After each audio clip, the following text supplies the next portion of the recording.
السلام عليكم ورحمة الله وبركاته. الحمد لله إن الحمد لله نحمده ونستعينه ونستغفره ونؤمن به ونتوكل عليه فنعوذ بالله من شرور أنفسنا ومن سيئات أعمالنا من يهده الله فلا مضل له ومن يضلله فلا هادي له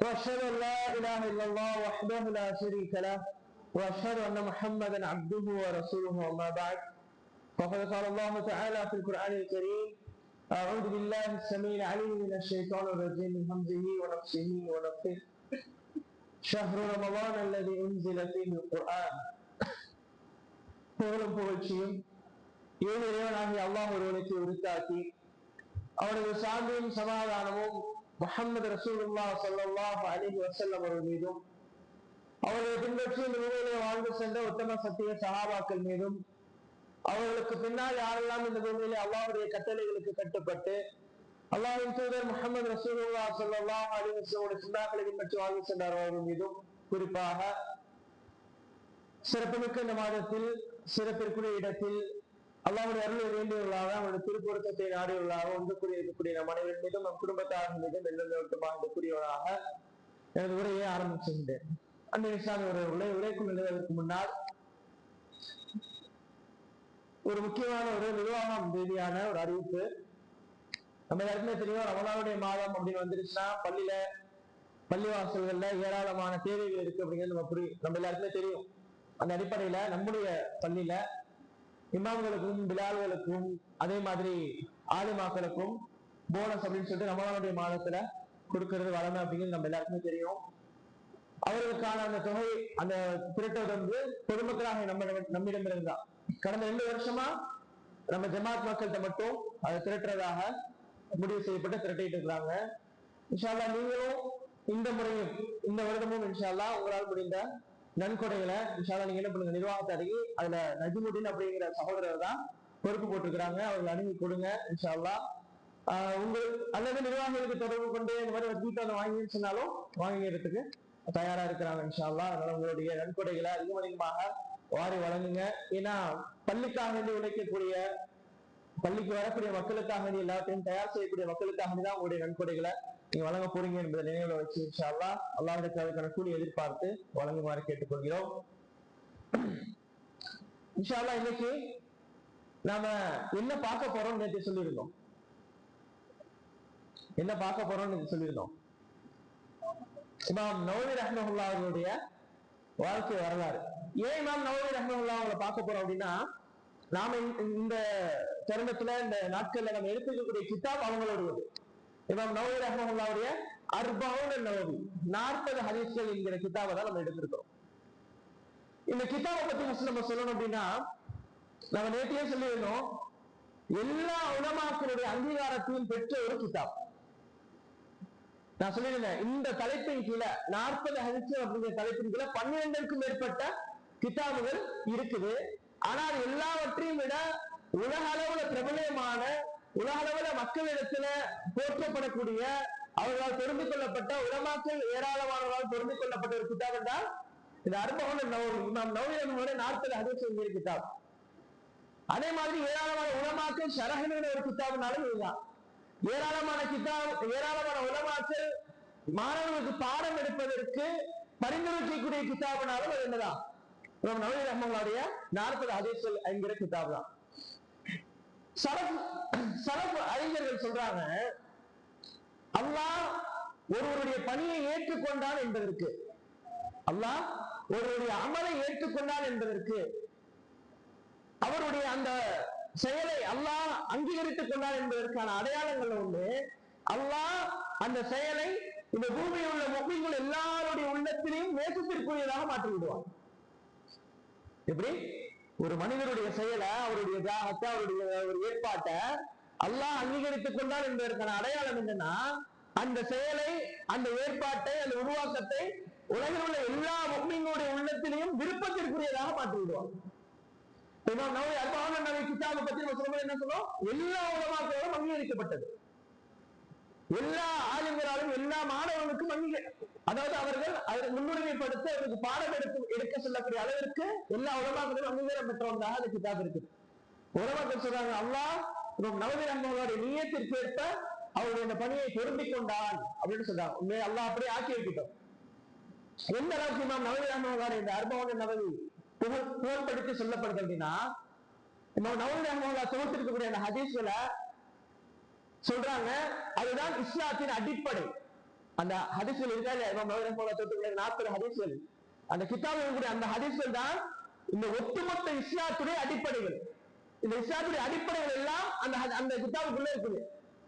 அத ஒரு மனுஷன் படிச்சுட்டாலே, அந்த 40 ஹதீஸ்களும் ஒரு மனுஷன் படிச்சு விளங்கிட்டாலே அவன் இஸ்லாத்துடைய அடிப்படைகள் எல்லாவற்றையும் விளங்கிய ஒரு மனிதனாக மாறுகிறான். எந்த அளவுக்கு முக்கியமான கிதாப் இது. இஸ்லாத்துடைய பேச ஒரு மனுஷன் விளங்கிக்கணும் அப்படின்னா, இஸ்லாம்னா என்னன்னு ஒரு ஆளுக்கு நாம சொல்லணும்னு நினைச்சோம்னா, நவவி ரஹ்மத்துல்லாஹி அர்பவுன் நவவி கிதாபை எடுத்து அந்த 40 ஹதீஸையும் படிச்சு அதுக்கான விளக்கத்தை சொல்லிட்டா முடிஞ்சிருச்சு. இதுதான்பா இஸ்லாம், இதுதான் இஸ்லாத்துல ஒண்ணுமே இல்லைன்னு சொல்ற அளவுக்கு அர்பவுன் நவவி இமாம் நவவி ரஹ்மத்துல்லாஹி அர்பவுன் நவவியில அவர் ஹதீஸ்களை தொகுத்து இருக்கிறார். இன்னும் சொல்லணும் அப்படின்னா, அல்லாஹ்வின் தூதர் ரசூலுல்லாஹி ஸல்லல்லாஹு அலைஹி வஸல்லம் வழங்கப்பட்ட முஅஜிஸால ஒரு முஅஜிஸா, அதாவது அற்புதங்கள் ஒரு அற்புதம் தான் ஜவாமிஉல் கலம், கூட்டறுத்தம் தரக்கூடிய, அதாவது ஒரே சொல் ஆனால் கூட்டறுத்தம் தரக்கூடிய ஒரு சொல் அப்படிங்கிற அல்லாஹ் ஒரு அற்புதத்தை அல்லாஹ் ரசூல் ஸல்லல்லாஹு அலைஹி வஸல்லம் தந்திருந்தான். அப்படின்னா என்ன, ரசூலுல்லாஹ் ஒரே ஒரு வாசகம் சொல்லுவாங்க, ஒரே சென்டென்ஸ் தான் சொல்லுவாங்க. ஆனால் எல்லா விதமான சட்டத்திட்டங்களையும் எல்லா விதமான விஷயங்களையும் தனக்குள்ளாக உள்ள இருக்கக்கூடிய ஒண்ணா இருக்கு. இது அல்லாஹ்வுடைய ரசூலுல்லாஹ் ஸல்லல்லாஹு அலைஹி வஸல்லம் கொடுத்த ஒரு அற்புதம். அதை ஜவாமிஉல் கலம் அப்படின்னு சொல்லுவாங்க. சுருங்க சொல்லி விரிவான விளக்கத்தை கொடுக்கக்கூடிய வார்த்தைகளை ரசூலுல்லாஹ் ஸல்லல்லாஹு அலைஹி வஸல்லம் சொல்லுவாங்க. உதாரணத்துக்கு, ரப்பனா ஆத்தினா ஃபித் துன்யா ஹஸனத்தன் வ ஃபில் ஆখিরাতি ஹஸனத்தன் வ கினா அஸாபன்னார் துஆ சொல்றோமா? இது ஜவாமிஉல் கலம்ல உள்ள ஒரு துஆ. நம்ம கேட்கக்கூடிய நிறைய துஆக்கள் சுருங்க கேட்போம், ஆனா விரிவான அர்த்தங்களையும் விரிவான நலவுகளையும் உங்களுக்கு கொண்டு வந்து செய்யக்கூடியதா இருக்கு. சுருக்கமா கேட்போம், விரிவான தீங்குகளை விட்டு பாதுகாக்கக்கூடியதா இருக்கு. அதே மாதிரி ஒரு துஆ தான் ரப்பனா ஆத்தினா ஃபித் துன்யா ஹஸனத்தன் வ ஃபில் ஆখিরাতি ஹஸனத்தன் வ கினா அஸாபன்னார். என்ன துஆ இது? ரப்பனா, எங்களுடைய இறைவனே, எங்களுடைய ரப்பே, ஆத்தினா ஃபித் துன்யா, இந்த உலகத்துல தான், வ ஃபில் ஆখিরা, மறுமையில தான், ரப்பனா ஆத்தினா ஃபித் துன்யா வ ஃபில் ஆখিরাতি ஹஸனத்தன் வ ஃபில் ஆখিরাতি ஹஸனத்தன். அல்லாஹ் இந்த உலகத்திலும் எனக்கு நலவுகளை தான், நாளைக்கு மறுமையிலும் எனக்கு என்னதா நலவுகளை தான். இந்த நலவுகள் என்பது எதெல்லாம் உள்ளடக்கும்? நாம என்னெல்லாம் நினைக்கிறோமோ அது எல்லாத்தையும் உள்ளடக்கும். உலக தேவையா இருக்கலாம், மறுமை தேவையா இருக்கலாம், சொந்த தேவையா இருக்கலாம், என் குடும்பத்துக்கான தேவையா இருக்கலாம். இப்படி இந்த ஒரு வாசகம் எப்படி எல்லாவற்றையும் முன்னெடுக்கி ஒரு பொருத்தமான ஒரு துஆவாக நமக்கு அமைச்சு தரப்பட்டிருக்கோம். இதே மாதிரிதான் அல்லாஹ்வின் தூதர் ரசூலுல்லாஹி ஸல்லல்லாஹு அலைஹி வஸல்லம் ஹதீஸ்களையும் நிறைய ஹதீஸ்கள் ஜவாமிஉல் கலம் சுருங்க சொல்லி விளங்க ஒரு விரிவான விளக்கத்தை கொடுத்திருப்பாங்க. அந்த மாதிரியான ஹதீஸ்களை தான் இமாம் நவவி ரஹ்மத்துல்லாஹ் இந்த 40 ஹதீஸ்களையும் தேர்ந்தெடுத்திருக்கிறாங்க அப்படின்னு சொல்லப்படுது. அப்படின்னா எந்த அளவுக்கு இந்த ஒவ்வொரு ஹதீஸும் விளக்கத்தை ஒரு விலாவாரியாக தரக்கூடியதா இருக்குங்கிறத நம்ம புரிஞ்சுக்கிறோம். இன்ஷா அல்லாஹ் அந்த அளவுக்கு முக்கியத்துவம் வாய்ந்த ஒரு கிதாபை நம்ம என்ன பண்ண போறோம்? இன்ஷா அல்லாஹ் கால பின்னாடி நமக்கு கிடைக்கக்கூடிய காலங்களை பார்க்க இருக்கோம். எந்த அளவுக்கு நம்மளால பார்க்க முடியுமோ அல்லாஹ் எந்த அளவுக்கு நாடி இருக்காரோ அந்த அளவுக்கு பார்ப்போம் இன்ஷா அல்லாஹ். இதுக்கு முன்னாடி நம்ம ஒரு விஷயத்தை விளங்கணும். அல்லாஹ்வின் தூதர் ரசூலுல்லாஹி ஸல்லல்லாஹு அலைஹி வஸல்லம் இந்த மாதிரியான விஷயங்களை பத்தி சொல்லும் பொழுது ஒரு ஊமையை சொல்றாங்க. என்ன மாதிரி? மக்களுக்கு இந்த மாதிரி கல்வியில பயனளிக்கக்கூடிய விதமா நடந்து கொள்றது, மக்களுக்கு பயனளிக்கக்கூடிய விதங்களை புத்தகங்கள் எழுதுறது, மக்களுக்கு பயனளிக்கக்கூடிய விதத்துல வகுப்புகள் எடுக்கிறது, இந்த மாதிரி விஷயத்த ரசூலுல்லாஹி ஸல்லல்லாஹு அலைஹி வஸல்லம் சொல்லும் போது புகாரி அந்த ஹதீஸை பதிவு செஞ்சிருக்கிறாங்க. புகாரில 79வது ஹதீஸாக அந்த ஹதீஸ் என்ன பண்ணப்பட்டிருக்கு? பதிவு செய்யப்பட்டிருக்கு. என்ன ஹதீஸ்? அல்லாஹ்வின் தூதர் ரசூலுல்லாஹி ஸல்லல்லாஹு அலைஹி வஸல்லம், நான் அனுப்பப்பட்டிருக்கக்கூடிய இந்த ஹிக்மத், இந்த ஞானமும் கல்வியும், என்னுடைய இந்த நேர்வழியும் கல்வியும் அல்லாஹ் எனக்கு கொடுத்து அனுப்பியிருக்கானா இல்லையா, இது ஒரு மிகப்பெரிய மழைக்கு சமமானது. அல்லாஹ் அதை ஒப்பிட்டு சொல்றான். மழைன்னா நான் சொல்றது பெய்யக்கூடிய மழை, பெரும் மழைக்கு ஒப்பானது. ரசூலுல்லாஹி சொல்றாங்க, என்னுடைய இந்த நேர்வழியும் எனக்கு அல்லாஹ் கொடுத்து அனுப்பியிருக்கிற இந்த நேர்வழியும் என்னுடைய கல்வியும் பெரும் மழைக்கு சமமானது. அது அல்லாஹ் மக்களை ஒரு விஷயத்தை ஒப்பிட்டு சொல்றான். மக்களை நிலத்தோட ஒப்பிடுறாங்க ரசூலுல்லாஹி ஸல்லல்லாஹு அலைஹி வஸல்லம். மக்களை இப்ப அந்த வகை அல்லாஹ் கொடுத்த அந்த இல்மோ நேர்வழி யார்கிட்ட வந்து அடைய போகுது? யார்கிட்ட வந்து அடைய போகுது? மக்கள்கிட்ட, நம்மகிட்ட தான் வந்து அடைய போகுது. இப்ப நம்ம நிலமாக ஒப்பிட்டு ரசூலுல்லாஹ்வுடைய அந்த நேர்வழியும் அவருடைய அந்த இல்மையும் பெருமலைக்கு ஒப்பிட்டு ரசூலுல்லாஹி ஸல்லல்லாஹு அலைஹி வஸல்லம் சொல்றாங்க அந்த ஹதீஸ்ல. என்ன சொல்றாங்க? என்னுடைய அந்த நேர்வழியும் இல்மும் பெருமழையாக ஒரு நிலத்துல பெய்யுது. அந்த நிலம் எப்படிப்பட்ட நிலம் அப்படின்னா, அந்த தண்ணீரை பெருமழை பெய்யக்கூடிய ஒரு நிலம். அந்த நிலம் எப்படிப்பட்ட நிலம்னா, தண்ணீரை உள்வாங்கி அதன் மூலமாக புற்பூட்டுகளை முளைப்பிச்சு மக்களையும் பயனடைய செய்யுது, கால்நடைகளையும் பயனடைய செய்யுது, உயிர் வாழ்வதற்கான எல்லா விஷயங்களையும் அந்த நிலம் அந்த மழை தண்ணீரை பெற்று மக்களுக்கு பயனளிக்கக்கூடிய ஒன்றா இருக்குது. இப்படி ஒரு நிலம். அதே மழை அந்த ஒப்பிட்டு சொன்னாங்க இல்லையா, அதே மழை இன்னொரு ஒரு நிலத்திலையும் பெய்யுது. அந்த நிலம் எப்படின்னா, தண்ணீரை உள்வாங்காத கடினமான நிலம். அந்த நிலம் எப்படிப்பட்ட நிலம்? தண்ணீரை உள்வாங்காத கடினமான நிலம். ஆனால் அந்த நிலம் தண்ணீரை தன் மேல தேக்கி வைத்துக் கொண்டு அதன் மூலம் கால்நடைகளுக்கு நீர் புகட்டுவதற்கு உதவியாக இருக்குது. மக்கள் அதன் மூலம் விவசாய நிலங்களுக்கு பயிரிடுவதற்கு நீர் பாய்ச்சுவதற்கு உதவியாக இருக்குது. அதே மாதிரி மக்கள் தாங்கள் தண்ணீர் அருந்துவதற்கு அது பயனுள்ளதாக இருக்குது. இப்ப ரெண்டு நிலங்கள் சொல்லப்பட்டாச்சா? ஒரு நிலம் மழை பெய்யுது, அந்த மழையை தானும் உள்வாங்கி உள்வாங்குவது மட்டுமல்ல புற்பூண்டுகளை முளைப்பிச்சு அதை கொண்டு மக்களை பயனடைய செய்யக்கூடிய ஒரு நிலம். இன்னொரு நிலம் உள்வாங்கல, ஆனா தேக்கி வச்சுக்கிட்டு மக்களுக்கு அதன் மூலமாக பயனடையக்கூடிய ஒரு நிலையை ஏற்படுத்தி கொடுத்துச்சு. ரசூலுல்லாஹி ஸல்லல்லாஹு அலைஹி வஸல்லம் மூன்றாவது ஒரு நிலத்தை சொல்றாங்க. அந்த நிலமோ ஒரு கட்டாந்தர மாதிரி. அது தண்ணீரை உள்வாங்கவும் செய்யாது, தன் மேல அதை தேக்கி வைத்துக் கொள்ளவும் செய்யாது. மொத்தத்துல அதன் மேல பெய்கிற மழை எந்த ஒன்றுக்கும் பயனளிக்காததாகத்தான் மாறிவிடும் அப்படின்னு ரசூல் ஸல்லல்லாஹு அலைஹி வஸல்லம் இந்த மூன்று உதாரணங்களை சொல்றாங்க.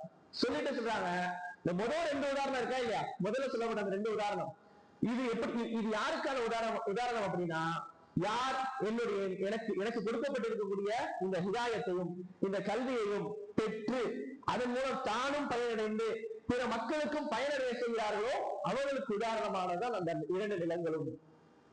அப்ப மூணாவது நிலம் இருக்கு, அது யாரு?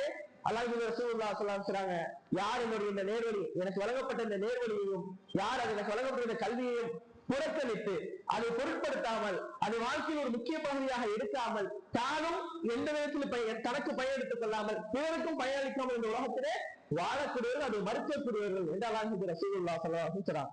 இப்ப பாருங்களேன், இந்த கேட்டகிரியில நாம எங்க இருக்கோங்கிறத நாம யோசிக்கணும் ஒண்ணு. ஆனா இப்போ இமாம் நவவி ரஹ்மத்துல்லாஹி எங்க வைக்கிறது? இதுல சொல்லப்பட்ட முதலாவது இடத்துல முதலாவது உதாரணத்துக்கு நவவி ரஹ்மத்துல்லாஹி பொருத்த முடியும்.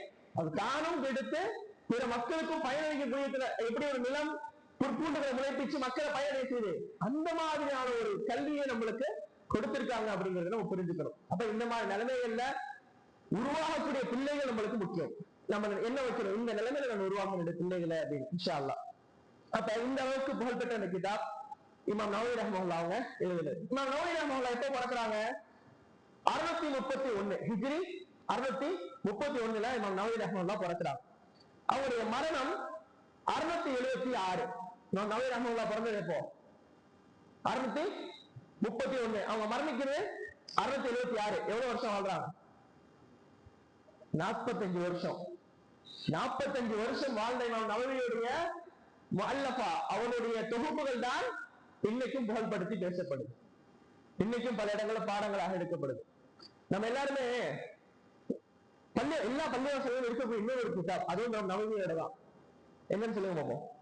அண்ணன் ஆரம்ப காலத்துல தான் அந்த கிதாப் இருக்கு. எல்லா பள்ளிவாசலுமே எல்லா விதமான ஹதீஸையும் தலைப்பிட்டு எழுதப்பட்டிருக்கும். நம்மளா கிதாபுகளை விட்டு தூரம் ஆயிட்டோம், கிதாபுகளோட தொடர்பு ரொம்ப கம்மியாயிடுச்சு நம்மளுக்கு. என்ன கிதாபு? ரியாலுஸ் ஸாலிஹீன். இமாம் நவவி ரஹ்மத்துல்லாஹி கிதாப் தான் ரியாலுஸ் ஸாலிஹீன். எல்லா இடங்களிலும் எந்த பள்ளி வாயிலும் ரியாலுஸ் ஸாலிஹீன் இல்லாம இருக்காது. அந்த அளவுக்கு மக்கள் மத்தியிலே பிரபல்யமான இன்னொரு ஒரு கிதாப் ரியாலுஸ் ஸாலிஹீன். இந்த அளவுக்கு அவங்க பணி, அவருடைய பணி இருந்திருக்கு. ரியாலுஸ் ஸாலிஹீன் பார்த்திருக்கீங்களா? படிச்சிருக்கீங்களா? படிச்சிருக்கணும், நம்ம அதை பார்த்திருக்கணும். அவ்வளவு தலைப்புகள். ஒரு மனுஷன் அதை படிச்சானா இஸ்லாத்துல நிறைய விஷயங்களை தெரிஞ்சுப்பான்னு சொல்ற அளவுக்கு. அதே இமாம் நவவியோட இன்னொரு கிதாப் தான் 40 ஹதீஸ்கள் அப்படிங்கிற கிதாபு. அந்த அளவுக்கு அவங்க கல்வியுடைய விஷயத்துல ஆர்வமா இருந்திருக்காங்க, நம்மளால பார்க்க முடியுது. பாருங்க, இமாம் நவவி ரஹ்மத்துல்லாஹ் அவருடைய முழுமையான பெயர், நம்ம நவவின்னு சொல்றோம்ல, உண்மையில அவங்க பேர் நவவின்னு கேட்டா நவவி கிடையாது. புகாரின்னு சொல்றோம்ல, உண்மையில இமாம் புகாரியோட பேர் என்ன? புகாரியா? புகாரி பேர் என்ன? முஹம்மது. புகாரி பேர் முஹம்மது. ஆனா ஏன் நம்ம புகாரின்னு சொன்னோம் அப்படின்னா, இந்த மாதிரியான அறிஞர்கள் நம்ம எப்படி அடையாளப்படுத்துவோம்னா அவருடைய ஊர் பெயர்களை வச்சுதான் அடையாளப்படுத்தும். புகாரா அப்படிங்கிற ஊர்ல இமாம் புகாரி பிறந்து அங்கெல்லாம் எல்லாமே இருந்ததுனால அவங்க புகாரின்னு சொல்றோம். அதே மாதிரி நம்ம நவவி என்ன சொல்றோம், நவா அப்படிங்கிற ஊர்ல பிறந்ததுனாலதான் அவங்களும் என்ன சொல்றோம், நவவி அப்படின்னு சொல்றோம். அது உண்மையிலே இமாம் நவவி ரஹ்மத்துல்லாஹி பேரு யஹ்யா இப்னு ஷரஃப் அன்-நவவி. யஹ்யாங்கிறதா இமாம் நவவி ரஹ்மத்துல்லாஹுடைய அசல் பேர் அப்படிங்கிறத நம்ம தெரிஞ்சுப்போம். இமாம் நவவி ரஹ்மத்துல்லாஹ் அஹ்லுஸ் சுன்னah வல் ஜமாஅத்தை சார்ந்த ஒரு மிகப்பெரிய மூத்த அறிஞர் அப்படிங்கிறத நம்ம புரிஞ்சுக்கணும். இமாம் நவவி ரஹ்மத்துல்லாஹுடைய தந்தையை பொறுத்த வரைக்கும் நீங்க யார் கிடையாது, ஒரு பெரிய ஆலிம்லாம் கிடையாது. இமாம் நவவி ரஹ்மத்துல்லாஹுடைய தந்தையை பொறுத்த வரைக்கும் நம்ம என்ன நினைப்போம், இப்ப இவர் இவ்வளவு பெரிய ஆலிமா இருந்தா வாப்பா எப்படி இருந்துப்பா அப்படிதான் நினைப்போம். ஆனா இமாம் நவவி ரஹ்மத்துல்லாஹுடைய தந்தையை பொறுத்த வரைக்கும் அவங்க பெரிய ஆலிம்லாம் கிடையாது. அவங்க சாதாரண ஒரு கடை நடத்தக்கூடிய வியாபாரம் செய்யக்கூடிய ஒரு வியாபாரி.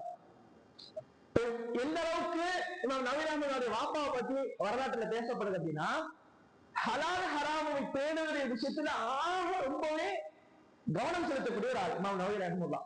அவருடைய தந்தை இமாம் நவவி ரஹ்மத்துல்லாஹுடைய தந்தை ஹலால் ஹராம் விஷயத்துல வரக்கூடிய ஒவ்வொரு பொருளாதாரமும் ஒவ்வொரு விஷயமும் எனக்கு ஹலாலா இருக்கணும், சின்ன வகையில கூட என்ன பண்ணிடக்கூடாது, ஹராம் கலந்துடக்கூடாது அப்படின்னு. எந்த அளவுக்கு பாருங்க அது அவருடைய வாழ்க்கையில இருந்திருக்கு அப்படின்னா, இவங்களுடைய பிந்தைய வாழ்க்கையை திமஷ் போயிடுவாங்க. நவால இருந்து கிளம்பி திமஷ் போயிடுவாங்க. திமஷ் போனதுக்கு பிறகு எந்த ஒரு அன்பளிப்பு வந்தாலும் இவங்க ஃபேமிலியில வாங்க மாட்டாங்க. யாருக்கு அன்பளிப்புகள் வந்தாலும் இவங்க வாங்க மாட்டாங்க. ஏன் அப்படின்னா, அந்த திமஷ்ல அன்றைய இருந்த மக்களுக்கு மத்தியில ஹராமான செல்வம் அவர்களுக்குள்ள புழங்கப்பட்டுச்சு.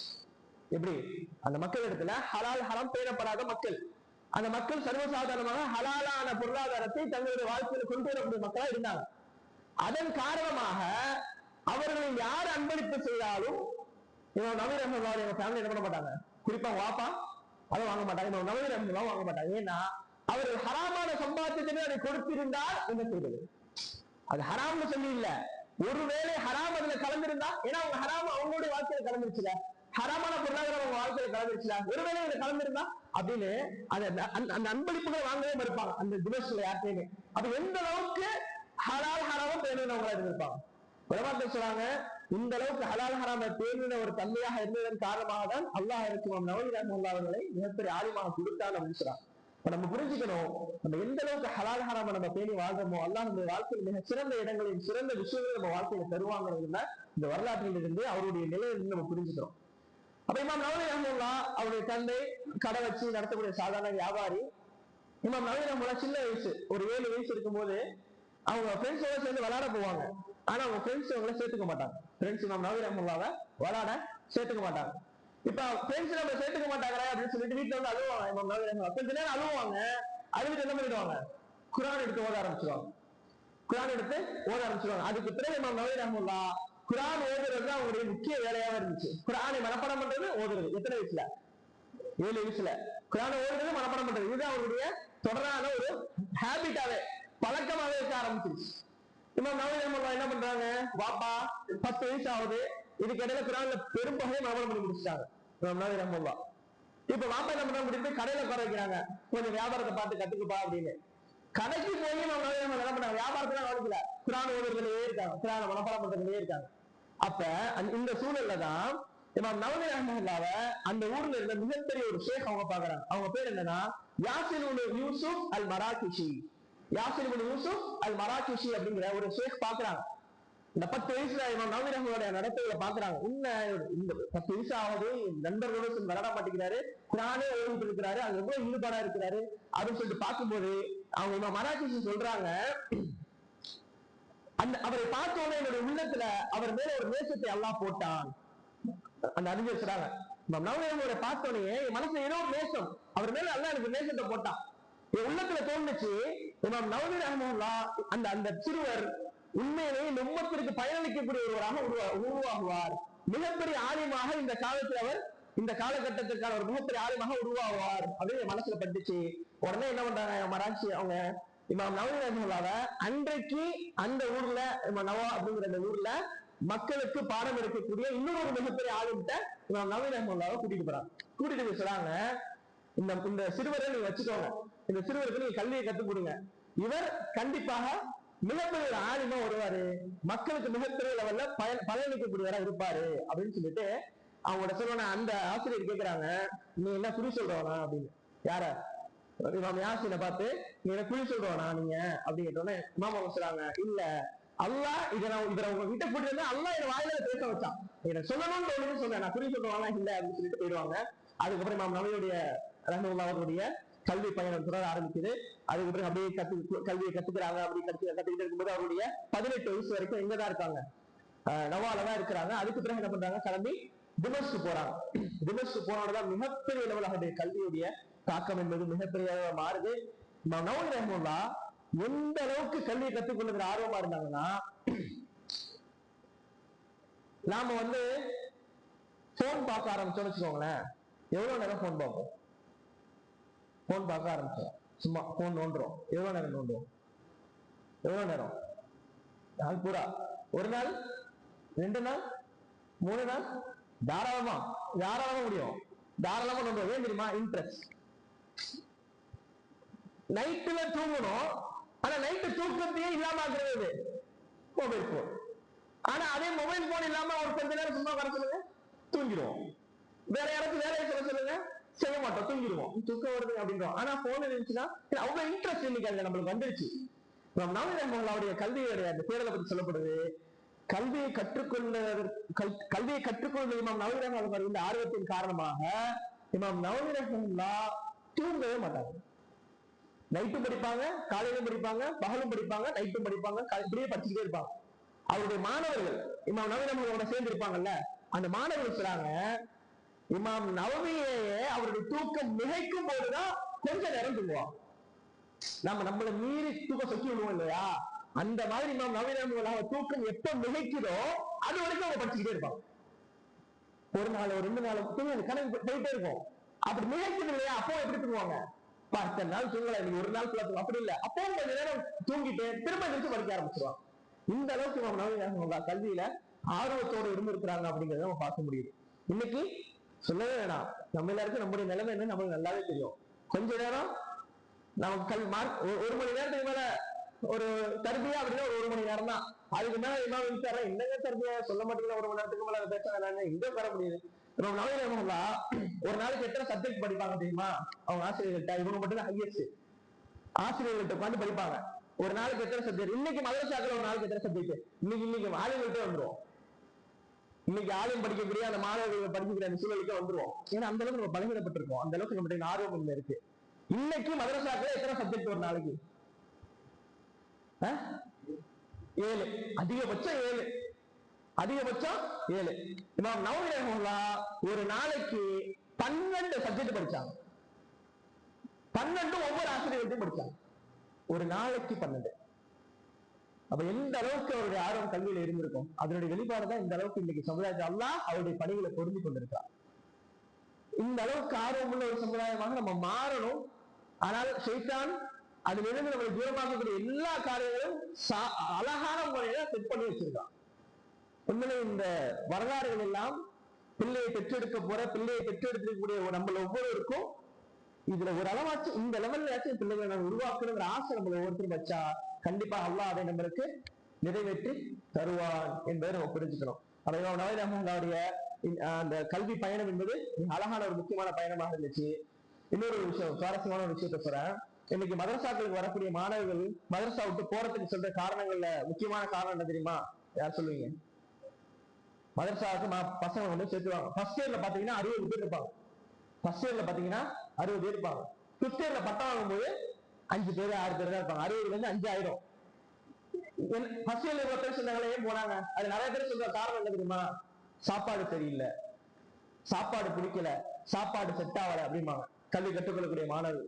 இன்னைக்கு இதெல்லாம் நவீன் ரஹ்மத்துல்லாஹுடைய அந்த காலத்துல இருந்து அவங்க முழு வாழ்க்கையும் எத்தனை வேலை சாப்பாடு தெரியுமா? நம்ம நவீனுக்கு படிக்கக்கூடிய காலத்திலும் சரி, படிக்கிறதுக்கு முன்னாடியே சரி.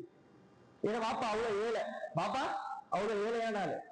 அந்த ஏழைங்கிற அந்த குடும்பத்திலிருந்தே இமாம் அவங்க உருவாக்குறாங்க. இன்னைக்கு குடும்பத்துல கொஞ்சம் கஷ்டப்பட்டுட்டா பிள்ளை என்ன போயிடுவாங்க, நீ படிச்சு பெரிய ஆளாயும் குடும்பத்தை மேலே கொண்டு வரதுக்கு நீ என்ன பண்ணணும், உலக கல்விக்கு தான் போகணும், மார்க்க கல்விக்கு போயிடாதுன்னு சொல்லக்கூடிய சூழல் இன்னைக்கு. ஆனா அவ்வளவு கஷ்டத்துலயும் இமாம் நவீன் ரஹ்மத்துல்லாஹ் வாப்பா என்ன பண்ணாங்க, மார்க்க கல்விக்கு நினைப்பாங்க. எவ்வளவு கஷ்டம் தெரியுமா? நவீன் ரஹ்மத்துல்லாஹ் சின்ன பிள்ளைல இருந்து ஒரு வேளை சாப்பாடு தான், ஒரு நாளைக்கு ஒரு வேளை சாப்பிடுறாங்க. நவீன் மட்டும் இல்ல, மொத்த குடும்பமும் ஒரு வேளை சாப்பாடு தான். அந்த நிலைமையில தான் நம்ம நவீன் எங்க அனுப்புறாங்க? ரஹ்மத்துல்லாஹ் கல்வியை கற்றுக்கொள்ள அனுப்புனாங்க. நம்ம நவீன படிக்கும்போது எவ்வளவு வேலை சாப்பிட்டாங்க தெரியுமா? அதே ஒரு வேலை சாப்பாடு தான்.